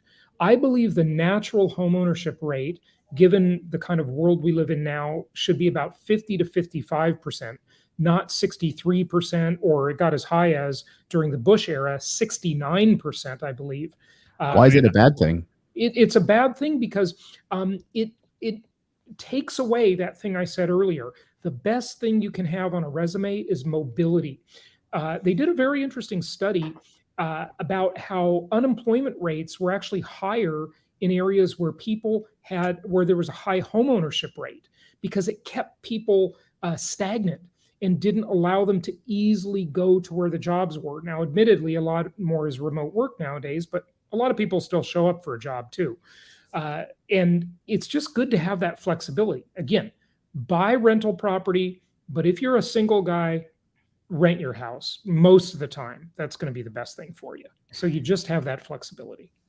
Yeah, Jason, I was just going to say that I would never advise any person to buy a house unless you bought it like for a steal at like one of those government auctions where they auction off stuff. You know what I'm talking about? Like repossess stuff. You can like get a house for like 50 grand, or if it's like a foreclosure, or if it's cash flowing. If it's a cash, that's my number one thing to do for when I'm getting into real estate. If it is cash flowing, I'm buying it. If it's not cash flowing, why take on the stress? Makes no sense. Jason, let me ask you another question. Especially because the housing market is downstream from demographics. I'm kind of curious what your opinions are, and anybody else that would have one. If we're all going into our respective corners, we're not forming families. It's going to be, girls are living in condos downtown where all the action is. Men are grabbing their guns and their solar panels and going out in trailers and going out to Texas. Have you seen anything where I'm surprised? I have a buddy who lives in a prestigious suburb of Denver. Are we going to see the McMansions just kind of go away because of the lack? Because that's the suburbs are about the especially the more modern suburbs. They're the only ones where there be families. I'm actually surprised that there is construction happening in these suburbs, or is there such a shortage of housing nationally speaking that pretty much every type of housing is in short and being built? But are we going to start to see kind of more of a donut type of socio-demographic layout that you have in European cities? where the cities are actually kind of nice, the suburbs are bad, and then there's I'm just wondering, are we seeing the death of the McMansion as people go to the respective corners? Yeah, that's a really interesting question. Well, first of all, there's a high concentration of wealth, right? So there are a lot of people who are very rich nowadays, and this concentration is happening, both moving the middle class down the socioeconomic ladder, and the rich are just getting richer and richer and richer, right? Because of the Cantillon effect. But and by the way, someone asked if I have a YouTube channel. Yes, of course I do. Jason, I guess I sound like Jordan Peterson. Everybody keeps commenting on that. Wow, you do! You do. Holy cow! Nobody addressed that. I thought you guys already made Peterson jokes of about real that. estate. Yo, I'll tell you that right now. Yeah. Guys, I got it. Just like Jordan Peterson. I don't got believe it. that, but everybody says it, man. Hang on, before you get, I don't have heard the him on my accent. It's just a bit of podcast. the inflection. Yeah. That's all. Jason, I'm gonna have you on, but we're not gonna have your video. We're just gonna have audio, and I'm gonna have you we're gonna totally spoof Jordan Peterson. Oh, All right, continue. I'm sorry, Jason. Go ahead. No problem. No problem. But yeah, that's an interesting point, Aaron. And yeah, guys do tend to be more interested in having like a traditional house where, the women are definitely going to skew toward condos for security and so forth. So that's an interesting point. And now it makes the divide even bigger because those two don't run into each other, right? So there's less chance of meeting and less chance of dating and mating, of course, when you have that. So it's an interesting thing. But look, the McMansions are already there. They already exist. They're too valuable to tear down. So they're going to continue. Some of them will have reuses. I saw one comment about, alternate uses of McMansions. A lot of them turn into just Airbnb properties and they're not actually homes. There are some alternate uses, but with the concentration of wealth to the elites, McMansions are going to be around for a while, I think. Okay. Hey, I got some stats for you right quick. The average home price in the United States is $525,000. That's the average home price. The median income in 2022, the median income is $44,225. It's the average personal income in the U.S. is $63,214, and the average household incomes, meaning like two incomes, is $87,864. Now, because I saw people saying, "Oh, well, that's just the inflated market in Reno or the inflated market here and there." No, dude, it is all over this country. Pretty much reflective of everything all over the world. So it's not just localized. It's like, oh, go find go move to I don't know where's it cheap to live right now? Kentucky, Paducah, Kentucky. Okay, fine, you could say that, but on average, $525,000 is what you're going to pay for a home, and you're only making maybe $50,000. Let's round it off, $50,000 a year. It's almost as if the people who voted to get free money and money printer go burr are just giving it back in the form of rent. I don't know. I'm no economist, but it just seems like the money's just going to be given back. Well, that's what Jason was saying. It's the best asset class in history? Is that the most historically proven asset class in the world. And largely because you got to rent, you got to live somewhere. I mean, I know everyone thought, fine, you got your STIMI checks. Okay, you got your print off. Oh, you got your student loan bailout. Okay, now tuition's more expensive. Housing is more expensive. Gallon of gas, gallon of milk. I'm not going to go into it because you can't convince the stupid people or the ignorant people like how they're just shooting themselves in the foot voting for free stuff. But I don't know. When you said it was 500,000 and the average person only makes 40, I'm like, good. Well, yes. Clary, it's not the Be a worst thing slave, either. yes. Like, what's inflation right now? Double digits? Yeah, it's great. So you know what's great during periods of high inflation? Taking on debt, because inflation is just eating away the debt. Mm-hmm. No, I'm at 2.6% on my mortgage, and I'm like, there's no way. Normally, I pay off my mortgage early and fast, but this time, nope. Oh, nope. Yeah, guys, dude. Can I chime in on that one? Please, absolutely. So 18 years ago, when I started working with Just Investors, I created and trademarked a strategy I call inflation-induced debt destruction. And it is the hidden wealth creator in income property. Aaron, even if your interest rate was higher, you shouldn't pay your mortgages off, man. Those mortgages are assets. They are assets. And think about how, look, the government tells us the real inflation rate now, as of the latest numbers, is just under 10%, right? But we know the consumer price index is a total manipulated lie. It's a scam. The real inflation rate, in my opinion, is about 17%. And so if you're borrowing even at 6% or 7%, which historically isn't even that high, right? But it's high compared to 2 years ago. You're getting paid 10% to borrow that money, or 11%. You're getting paid to borrow. That is inflation. As long as it's an appreciating asset, that's all it needs. No, not even that. Or sorry, I guess break even. Well, just think about this for a second. You borrow the money priced in today's dollars, yet you pay it back in tomorrow's dollars. And I have all kinds of illustrations on the exact math on this, how it happened in the 70s, 80s, 90s, 2000s. If I was sharing my screen, I could go through numbers with you galore. The property doesn't have to appreciate. It's better if it does, of course. But you're still paying that debt back in cheaper dollars, and you get paid to borrow money. It's an incredible strategy. The only other person that I've heard really, really dive into that is billionaire Sam Zell, who owns several real estate investment trusts. And he talks about that. He doesn't call it inflation-induced debt destruction like I do, but it is an incredible strategy, guys. It's just incredible. Jason, I find it because you're a single guy, you're in Florida, how do you not have women lined up, banging at your door when you talk about inflation and debt destruction? I mean, they have got to be dripping wet when you take them on a date and talk about it. You bring out your charts to cinch the deal to get these girls to go home with you? Let me tell you, Aaron, monetary policy is not good date conversation. I don't have any game, man. No game. No. Let's go through these super chats real quick, because I do appreciate people who Hatton Clogs for $5. Operation C Bueno is going well. Cappy, hi guys, hi Hatton Clogs.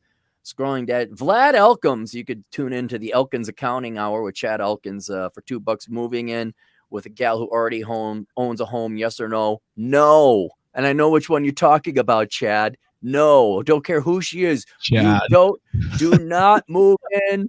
Don't move in. Look, let me tell you, because Chad and I know someone in common, and I think this is the pinnacle. This is what every guy should be aiming for. This guy was married. She left him because her girlfriends convinced her that she could do better. Not, she came groveling back. He says, "No, you're my girlfriend. We can have sex, but no, separate residences." And he's flying all around, but now he's got his ex-wife is now his main plate. There was another client I had. He's down in Vegas. He divorced his wife. She sobered up and groveling back. No, but there's a house a couple streets down from where I am, and you can go live there. And we can. And I'm being deadly serious when I say that. I think that is now the pinnacle form. That is what every guy should be aiming for, unless you're going to have kids. Is you do not even cohabitate. And it has absolutely nothing to do necessarily with women dynamics. I think it's more like, why have a roommate when you don't need one? I think that's the best thing. It's like, nope, you're over there, your house, your stuff, you do your thing. I'm over here. And if we ever decide to have kids now, that opens up a whole other Pandora's box. But I think definitely having separate, even if you're in a committed relationship, it's like, nope, that's your place, this is my place. It solves just a ton of problems. Continuing on, did you know, Matt, $2 Canadian bucks, marriage like the time someone destroyed Cappy's toilet. Yes, that is I got a picture of that, and it hangs above the toilet in my house. Noah Costa, $2. I like the Rachel Maddow look, Cappy. Thank you, Noah. Hatton Clogs, $2. All hail our robot dog overlords. No, man. I still don't know what that's about. Well, Ryan and Rollo have pet rats that are long dogs. They look like dogs. They're just big, giant rats. Those are called, never mind, greyhounds. Yeah, those are greyhounds. Yeah. And I get to see the dog of no real value here in about a month. Yeah. Micah Siu Matsu, $10. Speaking of digital nomads, thanks, Cappy, for having Seth Himes on your channel. Absolutely. InDemandCareer.com. I'm almost 100% remote because of his digital marketing course. Message me if anyone needs a website built as advertised. Makhalt, $10. Skull Cappy. Missy says, oh, it's Thor. That's right. Thor, yeah, Red Pill Thor. Hey Thor, what's up? Yeah, give Missy a nice hug for us all. And if you guys are looking to donate money for someone who needs it, just search Thor Missy. GoFundMe, because they have some medical bills because Missy unfortunately got in a horrific accident, but she's kind of okay now, but obviously could use all the help she could get. This would be great. Frank Munafo the third, $5. Contempt for the audience. That's what killed Dennis Day. Who's Dennis Day? No idea. That's why he's killed. I've had the opposite. Nobody says to have contempt, just a little bit of hate. You don't want to pander. That's the problem. Yeah, I don't. Missing. I'm okay with hating on the being a little bit of an abusive host. Rusty Fuel, $10. Are we expecting a female to act like an adult? No, we're demanding, especially if we're going to put nearly our life savings and net worth on it. Demand, not command. Well, I don't know. It's like they say, it's like I take you at your word. I'm the least discriminatory person. Women say this, you want that? All right, here you go. You're an adult. You're going to get it. But you're charging her rent? Yes. Sam Whiskey, $5. A man cave is a debtor's prison. Make sure you own all the house. Ryan Langston, 20 generous dollars. So I have 13 acres, some of it farming and woods in the country in Ohio. Veteran, get 90% disability. Grew up as a farmer at age 32. Only thing I maybe screwed up is on 2 kids with the GF, but I love my kids and be the best dad possible. Well, you're doing better than most other people. Bear with me, guys. This way I'll have like a clean slate, no guilt, no nothing. Otherwise, change the camera, Cappy. That might be an idea as well. Camera, what to me? Mass mode. Yeah, there you go. Right. But they don't like Jordan Peterson II up there. Red Hammerhead, $5, 29 attorney, 4 kids, great wife, 100,000 a year. Expenses eat up all my income, but in my location long term, want to own a house. How do I do that? You don't. I think you get by with less. Unless you either make more money or, I mean, you could hopefully wait for the housing prices to come down with higher interest rates. Here's a solution a lot of people don't understand. There is not the solution you want, and you will suffer. There's your solution. You will do without. You will. Well, I wonder why he was vague with expenses, because like a brand new M-Class Mercedes is an expense, but it's a stupid one. So I don't know, is it that, or is he spending his 100,000 on food? Well, dude, why do you have 5 people in your household? Or no, 6. Did you not know how income per capita works? Go get my book, Poor Richard's Retirement. I go over what a budget was in the 50s, and I guarantee you're pissing away money somewhere. There's money you don't need. And your kids are going to be another thing. And I don't know what you guys are paying. I never understood, like, oh, I'm going to buy a house and each kid has to have a room. I'm like, no, you kids are on your way out. If I ever were to have kids, like, you kids are on your way out in like 18 years. I'm going to go back to banging your mom on the kitchen island. So no, I'm not getting a bigger house for you little snot-nosed kids who are going to be you're temporary boarders right here, right now. I expected you to say 18 months. Can you even afford the average home price in the United States on $100,000 per year? Oh, easy. Yeah. Here's another thing. It depends on the interest rate. Maybe not so much now, but when I went and did Poor Richard's Retirement, you look at the average budget. The average American just pisses away all this money on stupid crap. Other men's jerseys, cars is a huge thing. That's a huge thing. Men just drop a ton of money on stupid crap. More modernly, women are bringing student loan debt to the family household finances, which is horrible. Men are doing it too, but not to the extent that women are. You just got to stop buying the fancy cars and the fancy clothes and going out for dinner all the time. I don't know. Maybe raise your effing family. Maybe have sit-down meals. Maybe, oh my God. Hey, ladies, maybe you make a dinner for your family and you sit down and you have a conversation. And then maybe you watch a little bit of Andy Griffith. Not everyone needs a cell phone. Cell phone plans are another huge thing. I could go on, but $200 cable bills a month. Yeah. You don't need cable. Look, I'm going to say it again. It's a choice. You can get by on one income with a family of 5. It's going to have to be a certain amount of income, but you can do it. The average income. And if you're not, I could guarantee you, I could go through your personal budgets right now and easily clean out $1,000 a month. And that would help out with but you might have to go without your Range Rover or your nail salon. You might have to do your own nails, heaven forbid.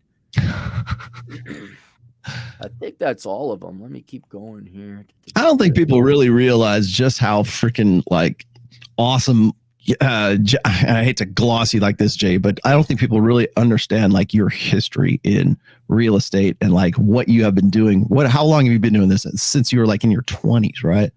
Yeah, I got my real estate license when I was 19. I bought my first rental property when I was 20 years old. And man, I just love income property. It's the asset everybody needs is a house, and the world beats a path to your door. And when you were 19, I take it there was no social media, there was no YouTube, there was no it's much easier these days. Yeah, it's easier, but social media has ruined the frickin' marriage and dating market, man. If only there was a rich single bachelor somewhere who has a profession and it was stable. If only we could find someone like that. It's the problem is, it's like government is the new husband and social media is the new 3,000 boyfriends. Alpha Flux and Beta Bucks. There it is. No boyfriend can give as much validation as Instagram to anyone. Jason, I got to ask you this. Like, you're talking to a girl, whether it's in person or online, and she doesn't know you got multiple millions of dollars. Does that go through your head? Like, this bitch has no clue how much money I have, and she's giving me the cold shoulder. I mean, that's gotta happen. I don't even bother with online dating anymore. It's just a waste of time. Every damn time. It's dumb. Yeah, I'm not gonna do it. I'll do it for $5. Girls sleep with that poor broke ass bartender. I don't think they care about money until they want a family. So God, they even sleep with Jack. I mean, it's just. Oh Lord. I mean, how bad is it? It's just holy cow. Abdul-Wahid. I was waiting for something. We haven't picked on you in a while. It is not your house. It is your turn. Pay rent and go. I love that. Everything is a service now. House is a service. Girlfriend is a service. Use the service and go. Scrolling down. You'll own nothing and you'll be happy.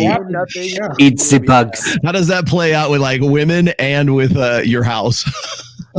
It's not your house. It's just your turn. It's not your chick. It's just your turn. Yeah. Dark Knight developed $5, guys. That's not about if she'll make you a sandwich or half bedroom fun. It's about if she wants to pay. Genuine desire is her paying half the rent. It is. It is. Or she walks in and I got to tip my hat because I've known several women in my life who have good finances. For the women who are listening, all of this applies to you too. It's not like the laws of economics is sexist or anything, but you want long-term stability, you have to be stable yourself. So if you want to find a guy who has finances stable, good guy, blah, blah, blah, you can't be walking in with $40,000 in credit card debt, a car payment through a payday lender, and a credit score of 410. Aaron, I don't know why you say that. Of course they can. They do it all the time. I mean, true. The supply and demand dynamics of the market there's tons of guys that'll just take that on. Well, they will, but it's going to be one of drama and chaos. Yeah, I'm not saying it's fair or good. I'm just saying it's true. It is, but I would say for my audience, because the women that we have tune in, you got to admit, the girls that tune into us are kind of a special breed and a little bit more tough and rugged and higher quality. Awesome. And they are facing kind of the same opposite side of the coin. That And there's just not a lot 40. of, there's not a lot of quality guys out there, as we're talking to a self-made multimillionaire and a professional athlete in the other. But just saying, if you want good, stable, a long-term relationship, a prerequisite is having good finances together. Scott Lutke, really loves you. She'll take out a bank loan for you.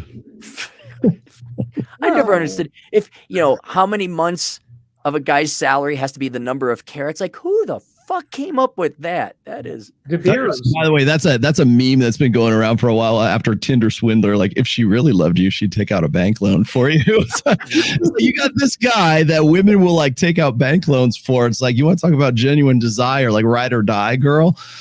But then that same girl's going to get married to you and go, we need a joint account and I want to be on the lease and I want to be. We don't do anal. Rollo, $250,000 in debt. Rollo, it's interesting that there is a whole movie about the Tinder swindler, yet there are a zillion Tinder swindlers that are female, and they never make a documentary about them. Yeah. That's Basic Bitch, the movie. Dude, that was horrible. Scott Lukey, $5. I only pay $730 a month for my mortgage. Good luck finding a crack house to rent under $1,000 nowadays. Yeah, I'm happy that Democrat younger people voted themselves out of the housing market. Django and Geek, $5. I own a 2-bedroom, bathroom, valued at $340,000, but I think I might be better off renting it out while I rent a 1-bedroom, 1-bathroom for $900 a month DC area. What do you think? If it gets you closer to commute, like if it saves you 40 minutes of your time a day, absolutely. Your time is your number one asset. But if it's only going to save you 5-10 minutes, you're going to have to move and all that. I do analyze things more from a time perspective because that's how you end up inevitably making your money. And they keep coming in, guys. Now I know what it's like to be an OnlyFans girl. Oh my God. Red Hammerhead, $5. We have one car, renting a 3-bedroom house, groceries, $1,200 a month, renting a 1,300 square foot house for $2,000 per month. One car, renting 3. Okay, you got, is this the lawyer that had the family? Mm-hmm. I think so. Yeah, you just had too many kids, dude. Again, you will suffer. That's the answer. You will suffer. Okay, got to go. See you guys soon. All right, see you, Jack. Oh my God, it keeps going. Let's round this out real quick. Who's this? Put that in. Really loves you, she'll take out a loan. Oh, is that the Tinder swindler? That's this Tinder swindler meme I was talking about. I laughed my ass off when I saw this because I was just like, wow. Because when I saw Tinder swindler, I'm like, that it's an indictment, I think, of sort of the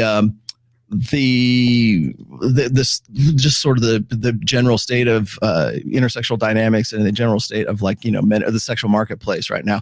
It's like desire, like genuine desire, will override all of these other considerations where women are like, oh yeah, I need a guy who makes $500,000 a year. I need a guy who makes these are my terms of my hostage terms, right? My ransom terms. This is what I find as an acceptable, a high value guy.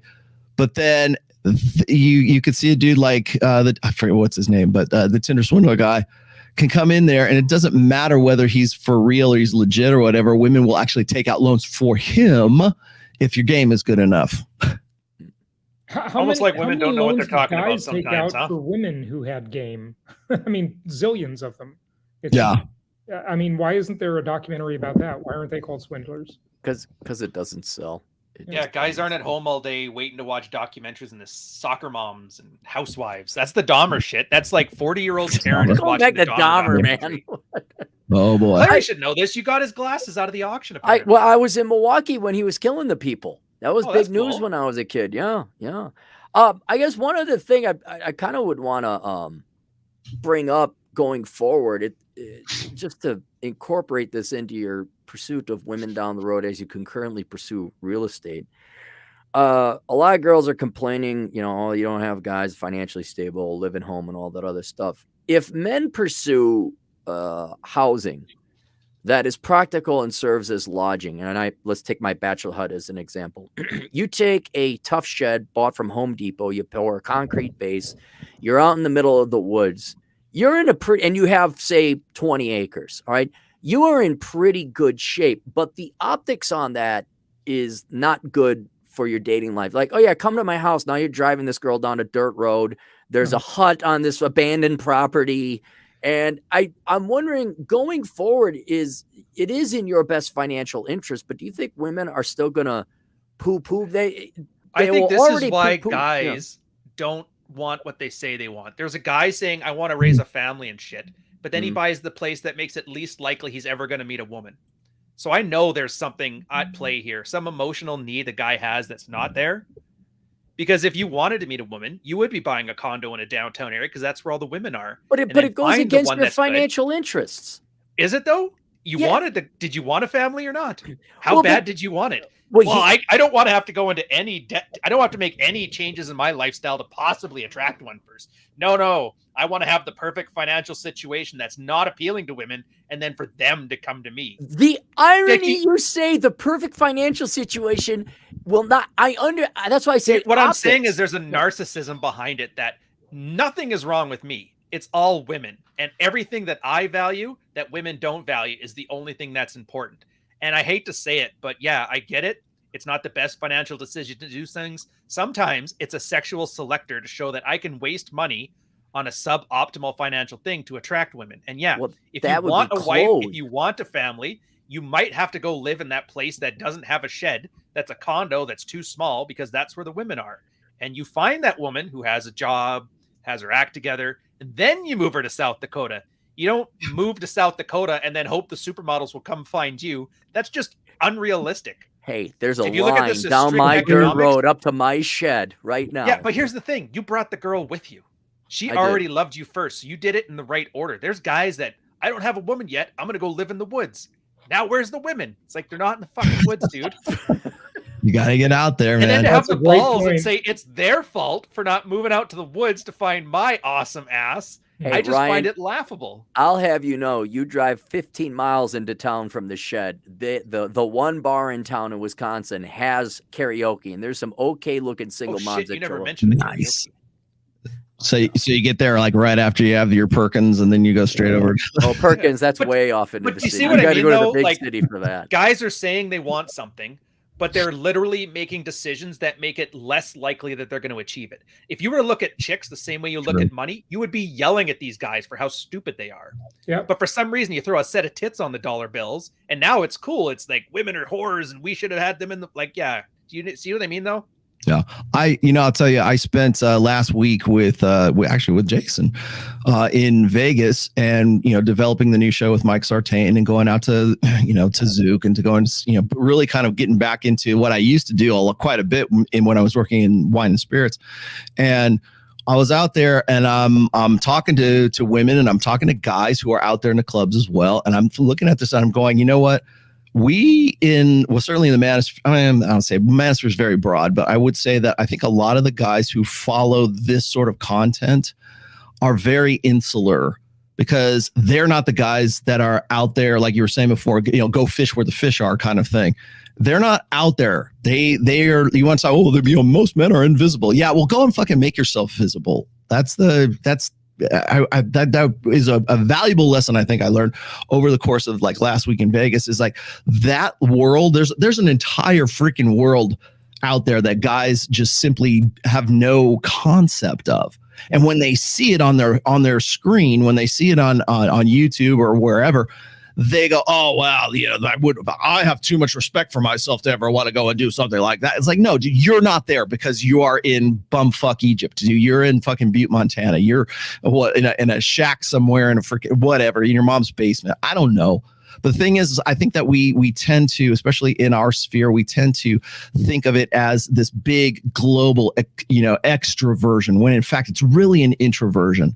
And when you go out there and you're actually, rubbing elbows with people and you're engaging with people, it's like speaking a fucking foreign language, man. It's like, it's like, you can't what's the movie quote? You can't tell people about the Matrix. You can only show them the Matrix. Yeah. It's like, you have to get out there and you have to experience it. You have to be in the freaking trenches. You have to be out there doing, even if you're just on the sidelines, you will have a different perspective. It's almost like this.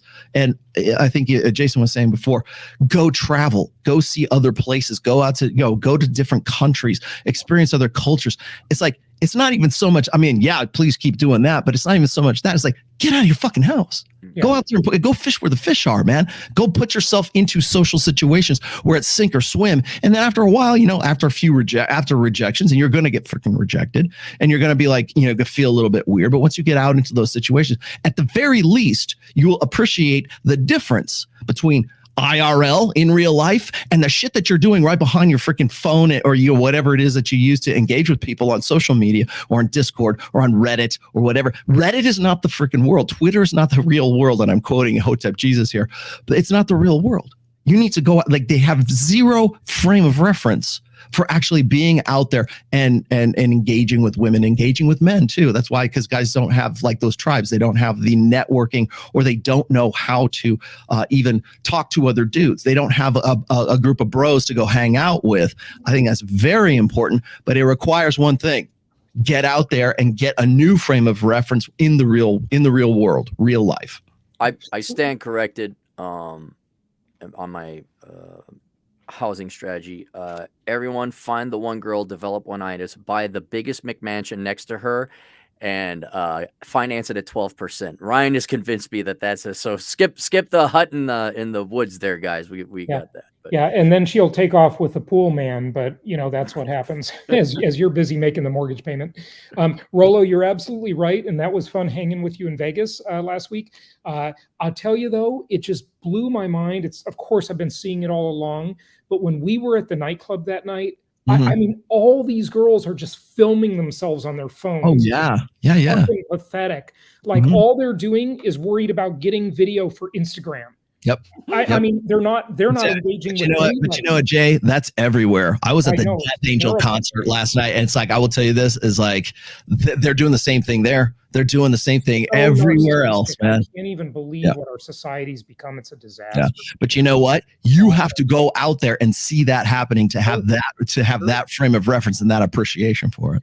Yeah, I'm agreeing with you guys all. It's hang on, let me get that. But at the same time, with something as important as finances, like buy the property now, do your traveling, buy the property. You don't have to live out in the hut just yet. But once you've lived in the city, you've done your thing, you've gotten the experience, and you then find a girl. Yes, fine. I'm just picturing like some guy.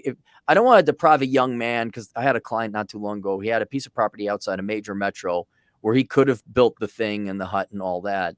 And that would have drastically improved his finances, and hopefully he does it. But and that doesn't mean you can't go into town in a more cosmopolitan area and pursue girls and all that. But the pursuits, because rents are just so high in the city, not to mention housing. I think just traveling to different spots, different hot spots like Miami or Vegas or something, is probably going to be a better expenditure of your money. Let's get through a couple last super chats here. Yeah, Aaron, I'm sorry to interrupt. Guys, I got to jump back in my conference here. But I just want to say it's been super fun. Thanks for having me on, guys. Yep. And everybody out there listening, keep the faith, and tell people where they can find you, Jason.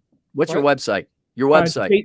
JasonHartman.com. I have a very popular podcast called The Creating Wealth Show, wherever you get your podcast, or YouTube channel as well, which someone put in the chat. I saw that. So catch me on YouTube or podcast or jasonhartman.com. Thanks again, guys. Really great. Nice to meet you, sir. Yeah. Thanks, man. Thanks, Jay. We'll have you again, man. This is great. Thank you. But Clary, you keep pushing back. Like, do you understand what I'm saying though? Like, if guys want something, if they want it, yeah. But I'm saying there's a cheaper way to get that. They have to have that same, like you have to be around where women are though, and women right. No doubt about it. Right. Places. Right. And I would say when you go out to social events like Rolo's saying, dress like Troy Francis. Go and talk to death metal cartons, dress like Troy go Francis. To a death metal carton. Either case. No, I'm totally with you there. But I would not. If you found your piece of property in wherever Montana, go and do it. But then stick around in whatever the Twin Cities or Kansas City or Denver to find your girl. But I think after a while, and I haven't been out in the field in a long time, but it's going to be inevitably mostly a waste of time. It's going to be long searching costs, and you can cut that down by doing it the right way. But your long-term fundamental finances should not be delayed or impaired because of it. Well, it's going to have to be impaired a little bit. That's what trade-offs a little bit. means. Yeah, no, there's no. What was it, Thomas Sowell? There are no solutions, only trade-offs. Which makes, but I guess it's so I guess we're saying the same thing. It's just your trade-offs of finding waifu versus having a nice nest egg for a waifu. Like, pick where you want to be on that scale. At least do it knowingly. Don't just. I got a new perspective on that I think it was God forbid, I think it was Robert Kiyosaki who said this. It's like there's difference between assets and liabilities. You want a woman who's an asset. Let's just be honest. Okay. You don't want a liability. That's number one. Number two is like, he would say like if you are into like, if there's like luxuries and things that you like the things that you want to pay for, and those would be considered liabilities, or it's just money out. It's like they're not going to make you money. They're never going to be an asset, like your hobbies, or you could say traveling. That maybe that can be an asset because it's part of like what you do. But if there are things that you want to do, for instance, like you want to collect expensive guitars, like I'm not going to make a whole lot of money off of the investment in this kind of stuff, right? But what he was saying is that you have people who are your assets, or you have things that are your assets that pay for your luxuries, right? So you have, and I think probably Jason has said something similar to this in the past, is like you've got, people who are essentially they're renters and they're paying you money and you're making money while you are asleep. what you do then is like you use that money to pay for those luxuries, and you're not the one who's actually, you're not using the money that you would otherwise put into assets. You have other people pay for your luxuries. Why not apply the same thing to getting out there and getting into the clubs or getting into, it doesn't have to be clubs, maybe whatever social groups you're involved in South Dakota there. I don't know, the Rotary Club. Poker. Oh, I save a ton of money. AARP dating sites. I don't know. But as far as getting out there, why not use those assets or have other people pay for your luxuries? And if you're going to consider women a luxury or it's going to be money out, why not have other people fund your money out so that you can go do the things that you want? In this case, it happens to be going out and looking for a chick or going out and dating.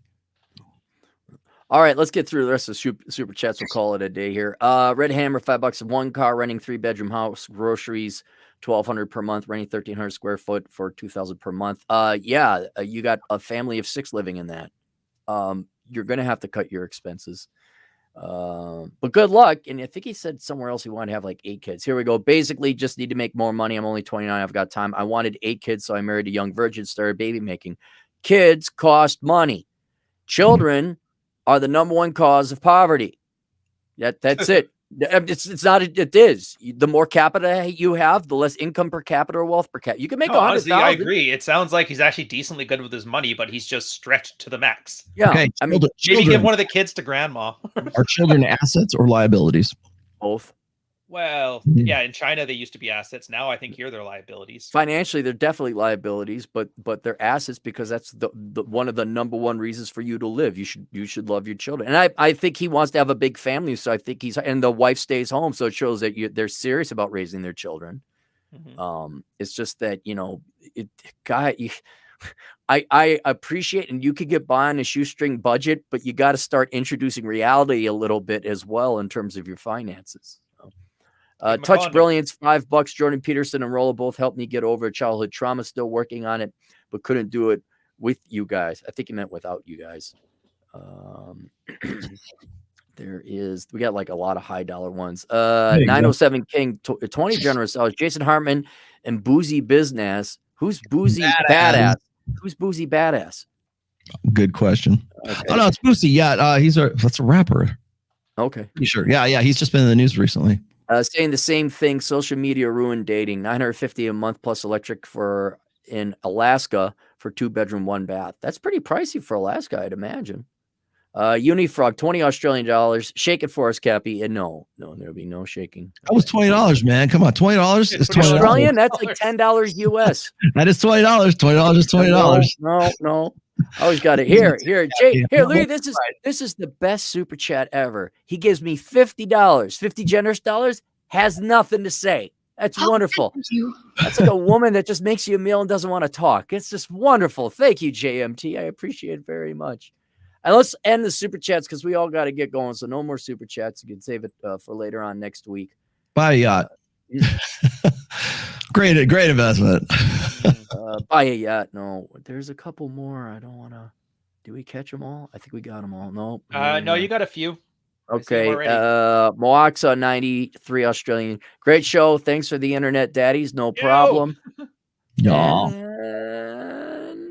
And Gino, $7 He has nothing to say. And then there's Rusty Fuel, $5. Buy a yacht first. No, that's all right. I won't be doing that. That's it. Oh, I love this. Americans need to become more humble, male or female, and trust me, they will for what's coming. What in the fuck is this? What exactly is coming? It's already here, kind of. Dude, you guys have mega tukes? What exactly is coming? Inflation, lower standards of living, poor people. Who knows? Who cares? Me being proven right. Must be the end of the show because our little wiry rat dogs have decided. All right. Hey. Let's promote our stuff very quickly. Ryan, what do you got going on? Dude, just come to the channel. Honestly, I got videos. Book 2 is first round of editing, so it's going to be out soon. Turns out my book ended up being big enough that it's now 2 books. One on Frame, one on Dread. So hopefully I have it out before Christmas. Merch is the merch store. It's working out. Enjoy yourselves. Bro, you got anything? Do you have any books you published? I've got a few. Something like, yeah, I actually have 5. Everybody thinks I only have 1. Yeah, those are all available on Amazon. Actually, I'm going to be shooting next week. I will be in Las Vegas once again. Actually, I'll be in Vegas for the next 2 weeks. I'm going to be driving down from Reno on probably Tuesday. I'm going to meet the Savo brothers down there. I'm going to go see a Golden Knights game with them for it's a utility we have for one of our NFT holders. I think maybe two of our NFT holders. And so we'll be doing a Golden Knights game. I am developing a new show with Mike Sartain. It is called Access Vegas. It is a panel show, and no, it is in no way meant to be anything like Fresh and Fit. We only do it once every other week. If we can get it to 1 week, if we can get it every week, we'll probably try to do something like that. But it's already getting a lot of really positive feedback. So that is in Las Vegas, Nevada. It is at Sticky Paws Studio, which was a great find. And if you follow Miguel from Dollar Cost Crypto, we're basically the same studio, and there's actually 2 studios at this place, and it was just fantastic. I'm talking to the guys who own Sticky Paws right now, and we're just talking about investing in a larger studios, and actually one that might be put into Caesars in Vegas. So we'll see how that goes. All right. Well, but we're working on this new show. Just to sort of, it's a panel show. We get the girls on there, and we have conversations. It was really, I think it was pretty good conversations we had last week, or it was on Friday. I'll be doing that again on this coming Friday, which is October 21st, and then we'll have another show on October 28th. We're doing it always at the same time, which is going to be Fridays at 10 p.m. Pacific time. So we are a West Coast show. So I'm going to start giving you times in Pacific times. So that's coming up in the next few weeks. I will, of course, be on my show tomorrow at 1 p.m. Pacific, 4 p.m. Eastern.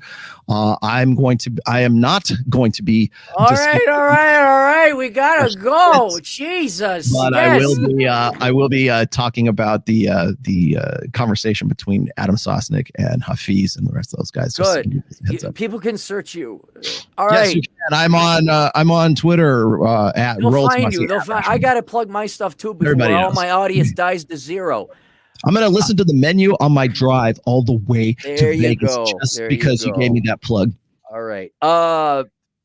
Subscribe to my channel. I'm at 94,000. I just need 6,000 more. That's all I ask. Also, the Achieving Financial Excellence course is open this weekend. Why don't you not be a debauched, overspending, degenerate piece of shit and get your financial act together? The link is not down below, I don't think, or maybe it is. But Achieving Financial Excellence, it's available on Teachable. And then since we talked about finance, go get my book, Bachelor Pad Economics, the Financial Advice Bible for Men. You'll all be taken care of. That's it. We'll see you guys later. Toodles.